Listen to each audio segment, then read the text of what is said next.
পেঁয়াজ বাটা একদিন, রসুন এবং আদা একসঙ্গে কম্বাইন করে একদিন, মোহরি বাটা 1 থেকে 2 দিন, তারপরে মধু পানির সাথে একবেলা সকালে, আদা পানির সাথে একবেলা বিকেলে, রসুন পানির সাথে একবেলা রাতে।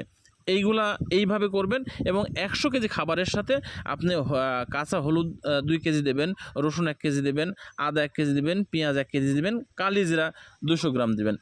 এই কম্বাইন করে এই খাবারটা মিশ্রিত ভালো করে মিশিয়ে পাখিকে সেবন করাবেন যে কয়দিন 100 কেজি খাবার খায়। আপনার পাখি দেখবেন একেবারে সুস্বাস্থ্য থাকবে। তবে সমস্ত যে কথাগুলো আমি বললাম অবশ্যই আপনারা পরামর্শ করবেন, পরামর্শ করে তবে পার্শ্ব প্রতিক্রিয়া থাকবে না। তবে শীত এবং গরমের তারতম্য আসছে।